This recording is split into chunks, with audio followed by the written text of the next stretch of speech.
Thank you very much for that. And first of all, I'd like to share the congratulations with Professor Nyakon and the team for these wonderful achievements. I think the new research chair and this wonderful center just goes from strength to strength. And we really are amazed always from a distance about the energy and the leadership and the tremendous effort that goes into not only growing the science infrastructure around this laboratory, but how that's applied and used to grow the next generation of scientists, the human capital development that flows from that particular effort. So I want to just say thank you very, very much for your collective efforts in this regard.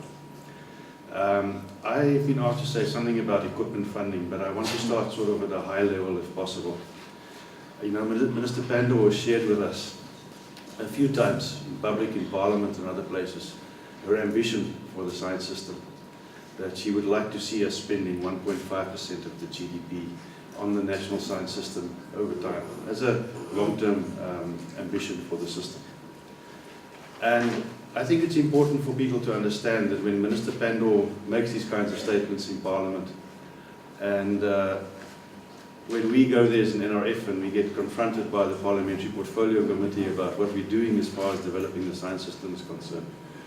And this particular ambition that the Minister shared with the nation is shared by every single political party and every single MP that sits around that Parliamentary Portfolio Committee to try and achieve that. I think it's a wonderful achievement for a department to get every political party behind its ambitions and goals, and we hope that that collective effort will at some stage in the near future, when it becomes feasible, drive the system to make that level of investment.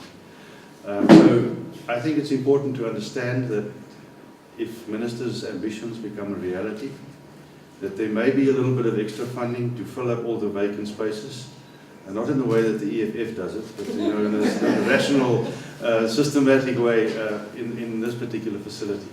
And we look forward to that day when we can fill up all those vacant spaces with the new equipment in the system. As far as the DST NRF equipment funding is concerned, I wanted to just share with people what Minister Pandor has achieved over 2 terms already in the department. Minister Pandor has always said to us, she reminds me that at the NRF we have 3 things to do. We have to fund science and fund research and make sure that the researchers have grants.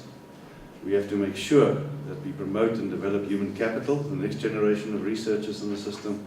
And the third leg of that is to make sure that we have the infrastructure and the equipment available to do the research. So those are the 3 core things in our act that Minister continuously reminds me about. And we try and deliver on those in a balanced fashion across the available resources. As far as the equipment funding is concerned, the department has made significant investments in equipment over the last 7 or 8 years, I think, if you tally it all up. The budget has grown from in the order of 1.5 billion rand to over 4 billion rand for this particular year. And that flows through the NRF alone, across all these areas of investment. The growth in investment in infrastructure has also been substantial, equipment and infrastructure. We now have 3 key areas of investment in infrastructure and equipment that we drive through the NRF using the DST funding. The first is, of course, we support our national research facilities and make sure that they are functional, that they are as close to cutting edge as we can possibly keep them, and make sure that they are platforms that service the whole science community at the end of the day. And in particular, the investments in astronomy have stood out over the last couple of years because of its important strategic advantage. The large investment in the SKA, where the department is spending in the order of about 300 million rand a year at this moment, to build the Meerkat as the first phase of the SKA project. And that investment will continue. But on top of the 300 million rand that goes to the SKA more or less on an annual basis at this stage, the department has also grown extensively the investment in large equipment. Remember, there's an arrangement between the Department of Higher Education and Training and the DST that the Department of Higher Education and Training will look after the well-founded laboratory infrastructure across the system, whereas the DST will fund the high-end research infrastructure at the end of the day. And that investment has grown. I think it started off with about 50 million rand, It's now up to 150 million rand a year that get pumped into universities on an annual basis, on a competitive basis.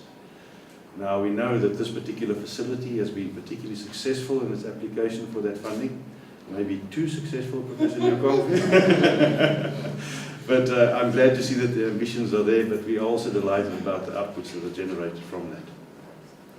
And on top of the equipment funding that we put in place, we've also, through the kind offices of the DST, managed to upgrade the national research facilities over the last couple of years, besides the foundation funding that they receive, to the tune of spending about 100 million rand a year across all of them, including the observatory infrastructure, the Itemba lab infrastructure of nuclear accelerators, the new atomic mass spectrometer that was developed on the Wits campus in Gauteng, that can now allow the archaeologists and paleontologists to date, for the first time in the southern hemisphere, material that stretches back up to close to 2 million years ago. So we have that facility on the continent now, and I hope that even the researchers from Rhodes University will make use of those facilities for their particular work. So the investment in infrastructure and equipment has grown tremendously over the last number of years. I think together with the DST colleagues, we're working hard to get the balance right between grant making, equipment and infrastructure, and then human capital development. And there's no silver bullet answer to that issue. We have to just continuously keep fiddling with the figures, and hopefully we get it more right than wrong over time as far as that's concerned. So, and we are trying to apply the new budget as it becomes available, even though sometimes it's squeezing blood out of a stone as far as Treasury is concerned, because they are going through hard times nationally. I think we have to understand that. But we are applying our minds to squeeze that money and make sure it goes through the NRF and it touches the pockets and the lives and the research activities of the research community in the particular institutions. We look forward to working with Rhodes University into the future, not only this facility and this department, but across the campus, to strengthen your research equipment and infrastructure into the future. And please always consider, as I said to the Vice Chancellor earlier, that even your institutional ambitions, as far as Grahamstown is concerned, you have a partner, an arm of the DST, the National Research Foundation, that shares the space with you. We are in town, and please consider us to be a real partner in terms of delivering what you want to deliver as an institution in Grahamstown and the immediate surrounds. So thank you for this opportunity, and we look forward to working with this community to take research to even greater heights on this campus. Thank you very much.